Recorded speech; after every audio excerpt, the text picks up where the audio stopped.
Welcome to the Rock Solid Families Podcast. This is Merrill Hutchinson, being joined by my partner and wife, Linda Hutchinson. What are you doing? You sound like a robot. I'm practicing my AI talk, Linda. That's not how I'm a robot. That's what the lesson's about. Oh, dear Lord. You are going to feed the flames of those out there that are like, I am not listening to an AI podcast today. Recently, our mind has been blown, as many of you guys have, the AI world, artificial intelligence. Gosh. And so we're going to actually tackle that subject today. And, I don't know what you think about it out there as you're listening. What do you think about AI, hun? Well, if you had asked me a couple days ago, I would have been like, I'm not into it because I feel like it is taking over the world. Yep. But we have spent 2 days with hundreds of nonprofits in what they call the World Impact Summit. And I will tell you that AI had a huge part of that in the conversation and the training, and it was like blew my mind. And our whole team, we actually have a friend who runs another nonprofit, and he literally said when he saw the breakouts, like, I'm not doing that AI junk, right? And then main stage, they were talking about the CEO of YMCA and how he uses AI every day, and it is his personal assistant, and it helps him in his finances and his HR and his grant writing and all of that stuff. And we're like, holy cow. And can I say he's probably 60s. About late 60s, early 70s. We're like, he was no young man. Yeah. And so, if you're around our age, which I'm not going to say how old our age is, but I'm in the Brady Bunch, Little House on the Prairie age. Let's just say she's in the last year of the 50s decade. Stop. I didn't say what your age was. Well, it's and really. Then I'm in. I'm 61. You're back in the Leave It to Beaver stage. Yeah, there was no AI back then. I'm sure. Okay, so let's just confess. When I started teaching, it was all paper and pencil. There was no computers. There was no internet. And so all the horses were parked out front. It was tough. And I remember beginning to teach and having an Apple IIe computer. It was a green screen, and we started using email. And I remember thinking, I'm not using that. Like that's stupid. And like, where would we be today if I refused to do a computer, which I have in front of me, or an email? It's just really where we are in our world. And now the reason why my mind is blown is that it's exponentially changing. Oh, yeah. To a way where we were just talking in this one breakout session we did, that by the time our kids are adults, they're probably not even going to get a driver's license, because they will have cars that just drive for them. Yeah. And, maybe that would benefit our son. I should have not gone there. I'm sorry. I'm sorry. Snacks back. Yeah. So, yeah. Anyway, but before we get into that, which you can tell we've got a little excitement in this, but a lot of conversation, right, around AI. And so if you have no idea, it was funny because they pulled the room and we had a packed house. They pulled the room, and there was a lot of younger people there. And so it was like a level 1, 2, or 3. Level 1 is I don't use it at all and I don't want to. Level 2 is I use it occasionally, but I don't know much about it. And level 3 is I'm pretty proficient. Right. And I would say, I think there was 1 or 2 people in there that were proficient. And then majority of us was like in the middle. And then there was quite a few that had never, ever touched it. Like, I'm not going there. And so maybe that's you. Maybe you're proficient in there. I don't know where you're at, but whatever range you're in, join us in this conversation, because I think it's going to go in an interesting way. Yeah. I'd hardly say that I was an early adopter. That would be, but actually about over a year ago, our oldest son, I had already heard about AI, but he said, Dad, like, here's what it can do for you. And we were working on a project and stuff. And he started showing me, we were sharing different documents that he had been creating, and then how he would change some tone and different things on there. And I was like, wow, that's pretty good. And he was in the Navy kind of special ops, so like he had access to a lot of that. But even then, like we were just doing it randomly and stuff. And so it opened my eyes to not doing my work for me, but aiding me in my work so that I could do it better, faster, whatever. And so I did start using it then. I don't know why I have to confess to this, but I'll confess, like, I'd say in the last 7 or 8 months, all the shows that I have put together, I have at least AI'd them first, just to help set up the Brainstorm and outline, prompting. like the idea, like, hey, let's talk about drug addiction with teenagers. How can we go about them? And so, you have your training, but those are all those years back in your head. And right away, the AI can say, oh, hit these points, right? So it can take the ones you already have, and then it can give you the more, like, oh, yeah, this is so much more thorough. So I will also, that in our work, like I adopted, I don't know, 6 months ago now, using a note taker, an AI note taker, because when we do notes in the counseling world, I mean, when you do a session, you have to finish the session, and you may have, and we typically don't take notes during sessions. I do. Well, but I'm not like nose to the notebook, not looking at my client. I'm paying attention, and I'll scribble down things, but it's not really a good note. And then, you got to go back and spend 10, 15, 20 minutes going, okay, and this might be a day or two later that you go, okay, what were we talking about? That, and you try to create this note. And you know me, I hate paperwork to begin with. And I was like, if there's anybody I can do to get to do this. And so using what I use for that has just been fantastic. I mean, I have 6 appointments today, and I will spend probably a total of about 5 minutes on just making sure my notes are put together. Yeah. So we'll go talk about that a little bit more. But before we do, let's thank our sponsors, because we want to thank Casey's Outdoor Solutions, Maxwell Construction, and the Hoosier Ice House for their support of what we're talking about today. And we are going to talk about the ethical concerns and privacy situations. If you're a conspiracy theorist, you could go in a million different directions with this, but we're going to kind of debunk some of those concerns and questions, and it does raise some ethical things, so we're going to talk about all that. But we just want to thank those sponsors for their support. We also want to thank you guys for out there listening to what we do in our show and our messaging. We continue to get great support. And, that's not about us getting pats on the back as much as what we're doing seems to be valuable to people. And that's what the service is about. And so if we can be a value of service to you guys, we want to do that. Right. And so please reach out to us. You can catch us at our office at 812-576-7625. Go to our webpage, rocksolidfamilies.org, and you can check out so many different things that we're doing, from schedules, activities, events, blogs, those kinds of things. So check it out and see what you think. Yeah. So let's get rolling. Yeah. Okay. What does AI stand for? Artificial intelligence. I've had that all my life. I'm not sure why it has to be a big thing. I did hear this week augmented intelligence. Yeah. And augment, and the reason is augment is to build into, right? To build into. And to supplement. Right. And so this whole idea, guys, I think when you first see this, I think the fear is somebody else or some other brain is going to come over and start taking over all the thought process. And you start to learn and educate that the thinking process of AI is generated from many, many, many different algorithms of how humans think. Okay, so it's a large collective body. And so you basically, instead of, it's like saying you could ask your one friend how to build a house, or you could ask 1,000 builders how to build a house, and you could get a generalized, okay, this is the way. So you're getting so much more input, right, to help you make valuable decisions. So it is, again, it's a tool, and tools are not good or bad. It's how we use them. Exactly. Yeah. So again, we're showing our age. I remember when my parents invested in World Book encyclopedias, right? And like they had this gigantic shelf of expensive books. And maybe some of you are so young you don't even know what an encyclopedia is, but it was Google in paper.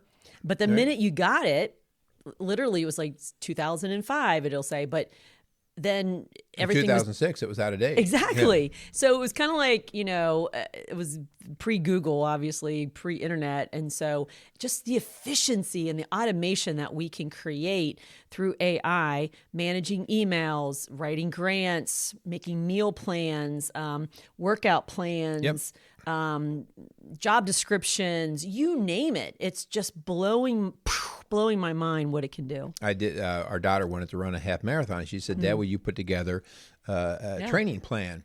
And I thought, well, I'm going to just see what AI produces. And I have several that I've used over the years myself, old paper, pencil things. And so I just put in, hey, half marathon training plan. I don't know what it was, 12 weeks to train or whatever. I want to be able to run this fast, her minute per mile stuff. And it gave me 3 different training plans. And I'll tell you, all 3 of them were every bit as good, if not better, than what I would have created. Yeah, because again, you're just... I forget what they said. I thought they said 175 billion pieces of information, which I don't know what that looks like, but that they're gathering together. Like you're getting the best of all these different places and sources. And so it can enhance your decision making. Like, for instance, we're doing a banquet in March of next year. And so we have a theme. And so we just typed that theme in and we talked about faith-based and just what are some things to think about or to include. And it was just, it was crazy how much it just kind of enhanced our, direction or our ideas. And so it doesn't mean it has to replace what we were thinking, but it definitely opens up more ideas than we never really thought about. Yeah. Well, it's awesome. And hun, you talk about all of these people or all of these, I guess, brain experts that come together.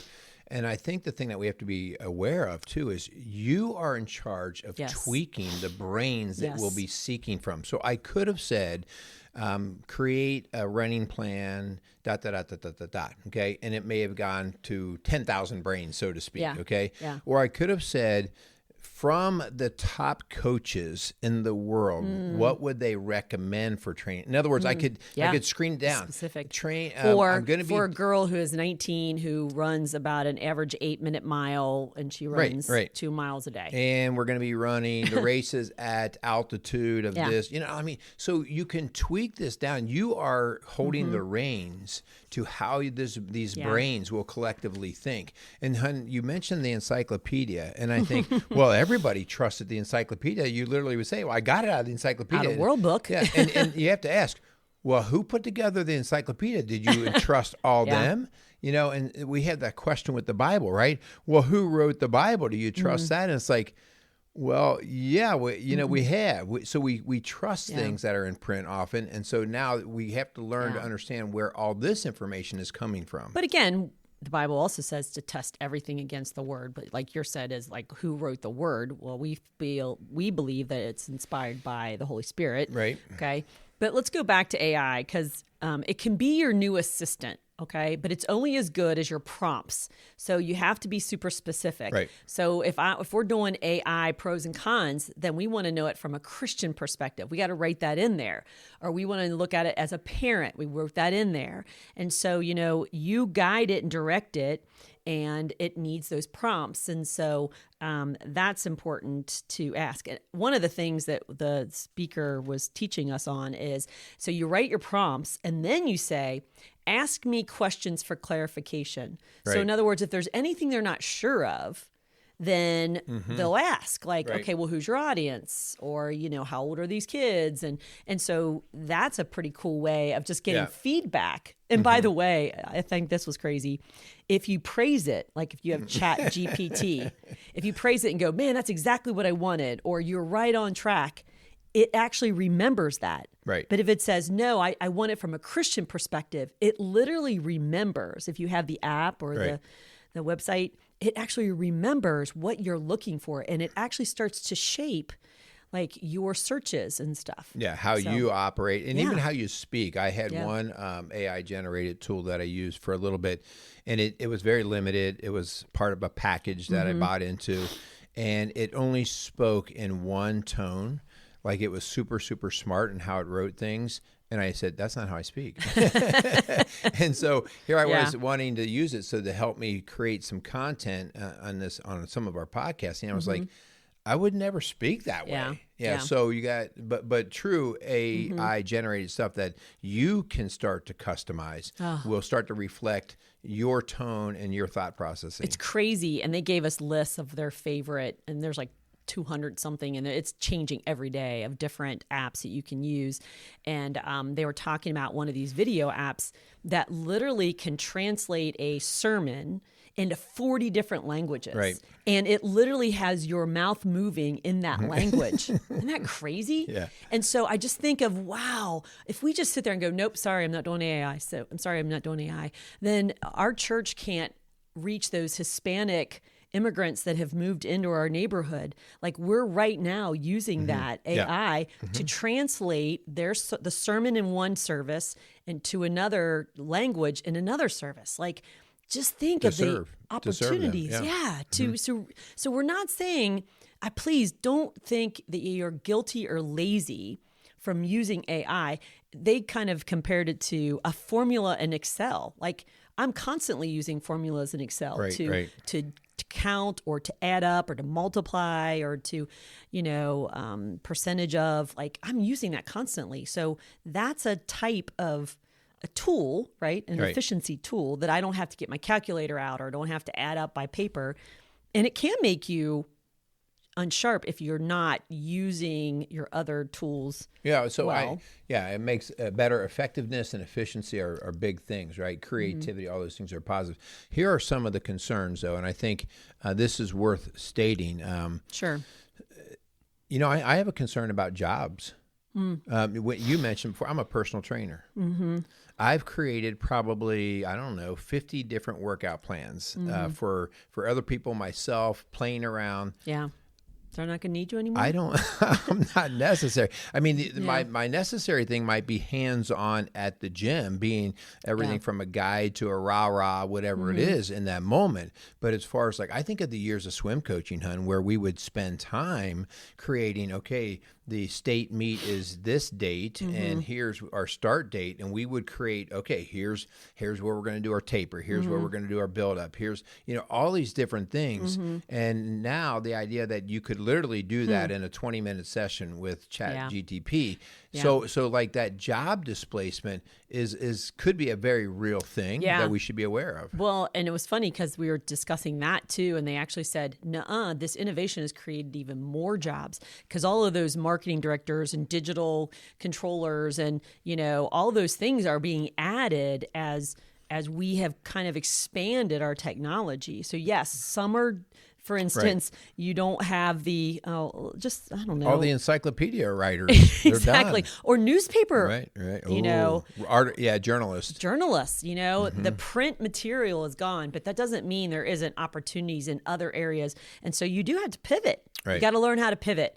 If you're going to be a truck driver and all of a sudden everything is automated and they're driving themselves, like, okay, what's your next role? Right. So you have to kind of look at it like, okay, where can I be needed? How can I pivot? Yeah. And another, I'm going to say negative or something we should be aware of, I'd say in the last 15 or 20 years, our cable news has disrupted us so badly that because there's such a bias, right? And everybody knows there's a bias, right? Yeah. Whether you're at this station or that station, but we're like dogs going back to the vomit. We keep going back to the same station, even though we know we're going to get that bias.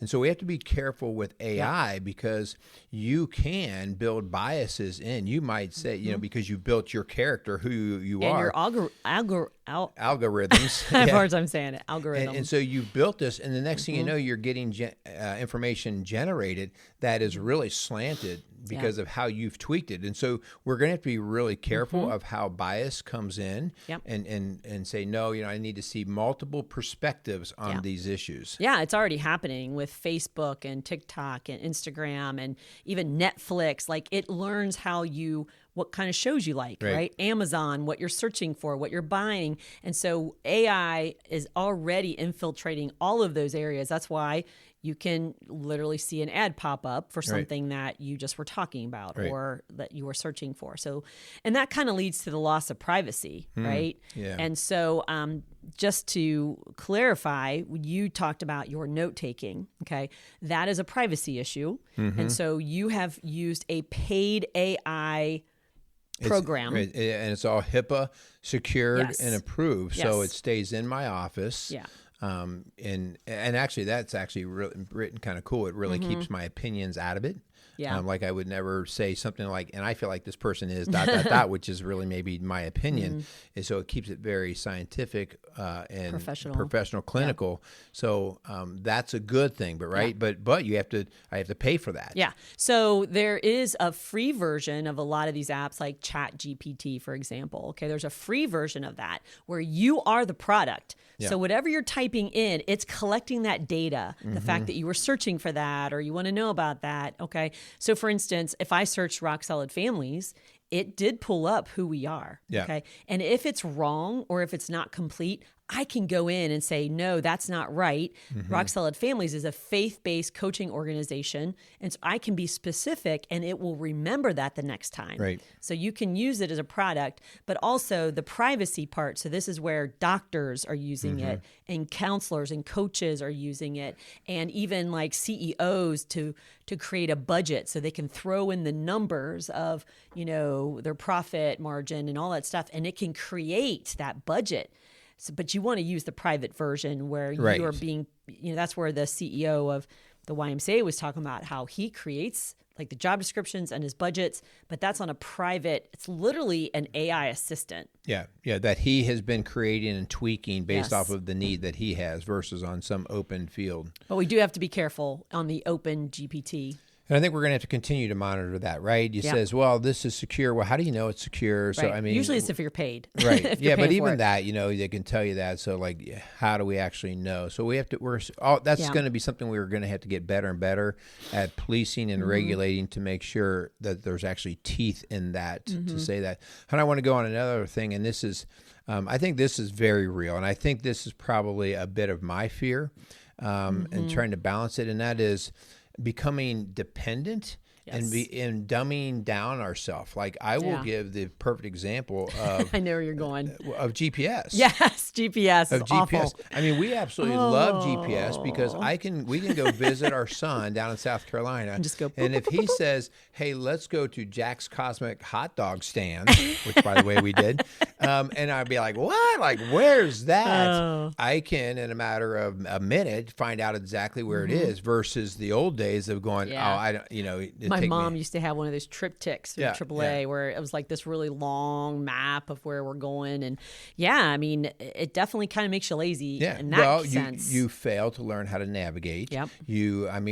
Most of our kids don't even know north, south, east, and west. They can't even go outside and begin to figure that out. And so I think it's going to dummy us down in a lot of those areas. Which there should be a concern about that. I think just in the dependence, this goes back to the calculator. Exactly, Our I was kids thinking the same thing. Don't know how to do a lot of simple math like the division and multiplication because the calculator does it, and it's like, well, why do I want to learn? And listen, I use it too. Yeah. Thank God I did learn long division and all those things, but. So I don't know, like that's going to be something that I think has an opportunity to cause some problems for us in terms of just keeping our brain sharp. Yeah. There is that ethical question too. For instance, I know a lot of pastors who use this prompting for their sermons, right? But it can write the whole sermon for you. Yeah. And so are you going to take credit for that, or are you going to say this was AI generated, And so like you said, we do kind of type in the topic we're going to do, right? And then we'll tweak it or add to it, or like, oh yeah, I never thought about that. And our own personal experiences that you or had. Oh my gosh, I forgot about that.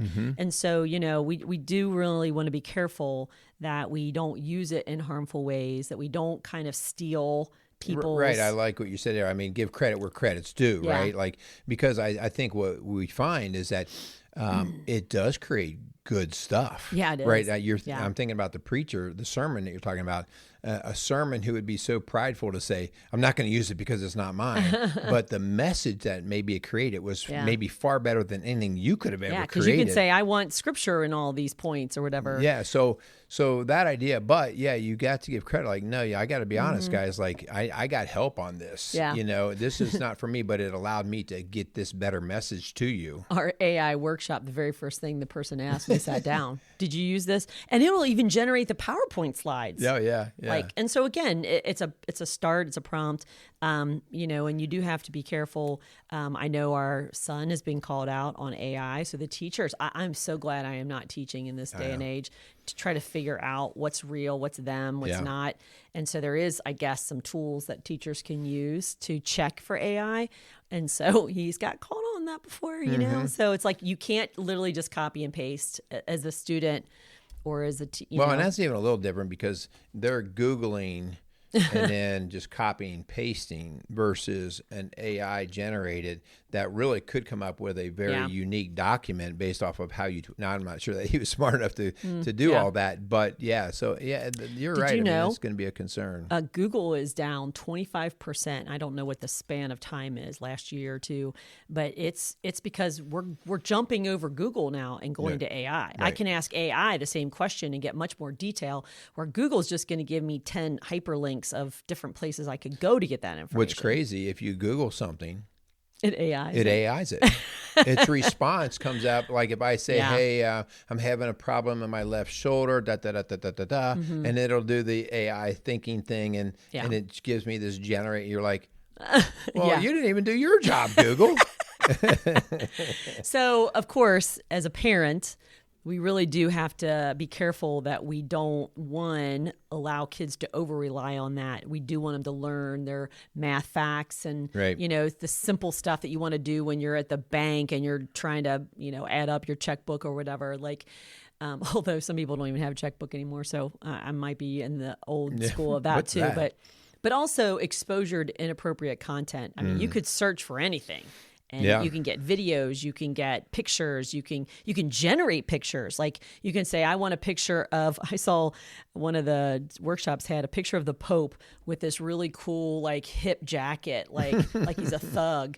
And they're like, oh, wow, look at the Pope. And it was all AI generated, right? So you can generate. That's some scary stuff. It is scary. Like, how do you know it's real? And our presenter actually created a video with AI. It wasn't her. She just kind of wrote a script and literally sat in front of the thing, and it created a video with her speaking. With her voice. Yeah, with her that's speaking. a little freaky. So that's a thing where we got to be careful with our kids, that we help them understand the ethical I think there's consequences at there. some point, hun, there's going to be, just like we've talked many times about just screens and so on. And, you know, when a lot of this phones and all that came about, there was no reason for rules because we didn't know what the roads look like.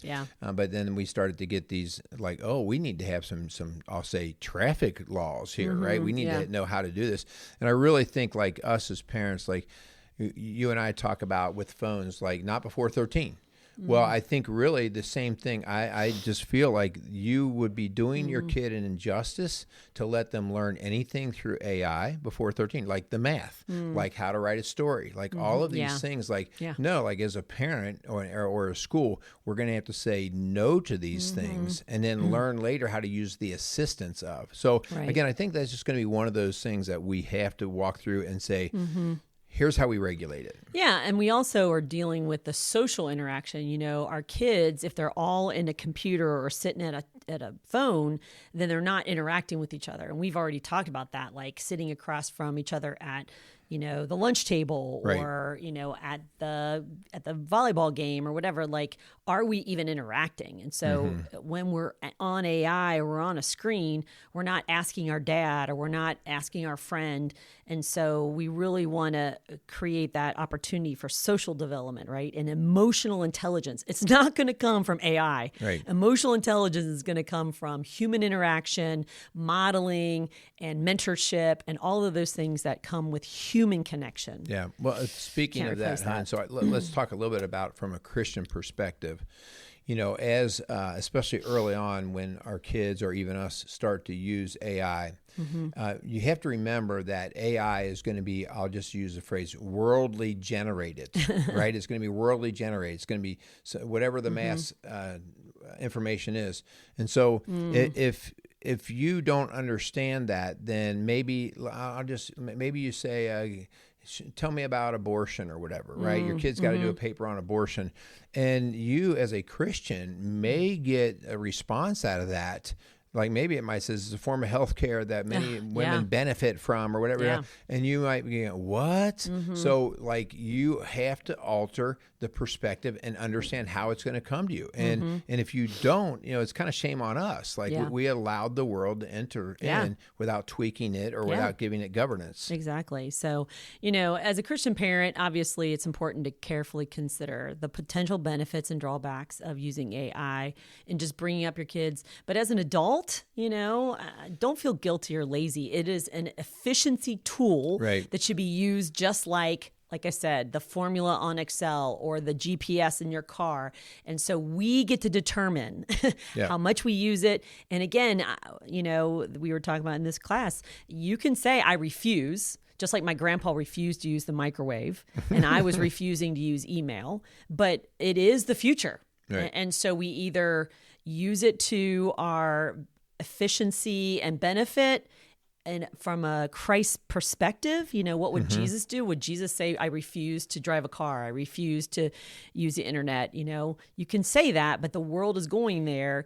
And can we still do both? Can we love Jesus and use AI? I believe we can. Yeah. And, and like I said, hundreds of nonprofits were sitting together and their minds were just blown at how God could use AI to make us more efficient, make us reach out. I mean, these were international missionaries that were learning how to create plans to write grants to get water to their Nicaraguan villages or, Nepal, and translating the gospel. Like, you can use AI for a Christian faith-based reason, and it doesn't mean you're immoral or doing something unethical. Yeah. So maybe, Hun, as we draw into a conclusion here, as you said,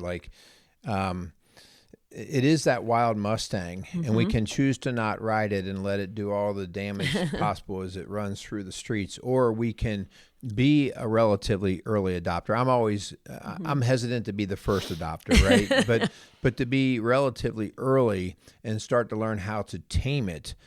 We are still the human mind that has control over it, because as you said, what a powerful tool if we use it right, and so many different ways to make life more efficient, to help more people. Yeah. So I would recommend, with a level of caution, that start learning about it. Yeah. Start jumping in rather than being behind the 8 ball and wondering, don't do what we did with phones. And with phones, they came out, it was exciting, it was all good, and we bought all of our kids phones. I'm serious. At 2nd grade, we had kids in our school all over with phones. And now we have learned, oh my gosh, what a disaster that little experiment was. And so that was because we were ignorant, and it was an exciting tool. Yes, you're right. So let's get in now and learn. So set up some healthy boundaries, okay? Have some, like you said, educate yourself, monitor the content and the interactions, especially with your children. You're still the parent, okay? AI is not replacing you. Encourage them to have critical thinking and emotional intelligence by connecting with humans, okay? Don't throw that out. We want to keep working on the things that long-term are going to benefit them. Yeah. There's going to be, as this grows, advocacy is going to be big. You should have advocacy in your school. That means, do you know what your school is teaching? Do you know how they're teaching? Do you know the environment in the school? Well, the same thing's going to be coming in this realm. Are you just going to sit back and allow AI to dictate the world, or are we going to come in and say, no, we're going to advocate for these directions and paths that we want AI to go? And so that's when you're going to start to see things go a little bit more political with regulation and all that. But again, this is part of the responsibility of the human experience to control these things. So, start to think about those things. Okay, you want to hear what AI says we should conclude with? How great it is, or what? AI is a powerful tool that has the potential to transform lives in incredible ways, but it comes with responsibilities, especially when it comes to our kids. By staying informed and setting boundaries and advocating for ethical practices, we can harness the benefits of AI while minimizing the risks. That sounds like something I said. That's so Isn't that cool. crazy? That was written for us. So that's it for today of the episode of AI Equation. If you enjoyed the show, don't forget to subscribe and leave a review. Join us next time as we continue to explore the the fascinating world of AI. Isn't that crazy? Yeah. Yeah. So again, that was just generated for us with us just asking for a podcast outline on AI pros and cons, like from a Christian perspective, Sorry, guys, the whole thing was AI generated. But we're not even Merrill and Linda. We just look like Merrill and Linda. I haven't learned how to do that yet, but that will come. Maybe we can translate it or something. Yeah. Guys, we do want to thank you for listening and, a little bit of tongue-in-cheek humor here, but it is a serious matter. So start to embrace it and learn about it. So we thank you.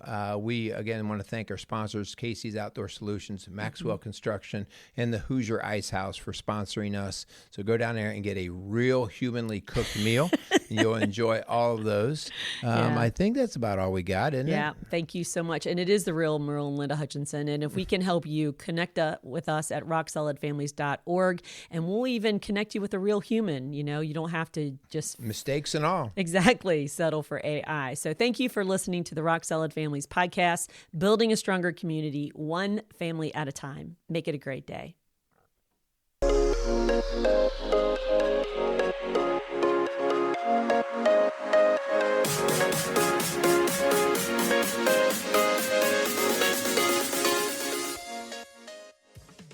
Rock Solid Families wants to thank Casey's Outdoor Solutions for sponsoring the Rock Solid Families podcast. Casey's has grown to be one of the largest and most unique garden centers and gift shops in the Cincinnati tri-state area. Whether you are looking to take on that next landscape project or simply add a little home decor to your house, Casey's has you covered. Located at 21481 State Line Road, Lawrenceburg, Indiana. Call them today at 812-537-3800. Let Casey's help you add beauty to your home.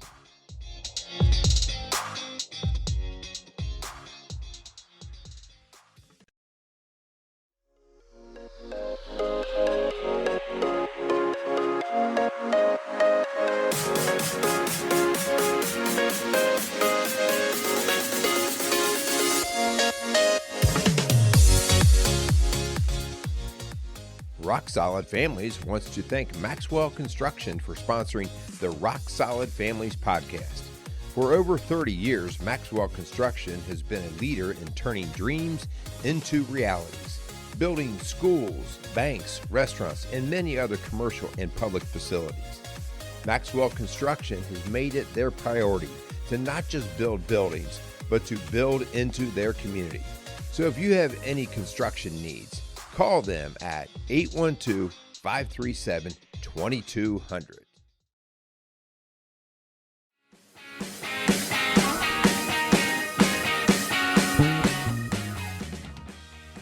Rock Solid Families would like to thank Hoosier Ice House for being a proud sponsor of the Rock Solid Families podcast.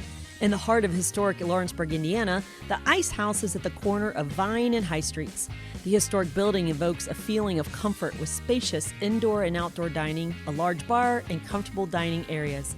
Large enough to host parties, yet intimate enough to feel like your favorite neighborhood restaurant. So thank you again for the Hoosier Ice House for sponsoring the Rock Solid Families podcast.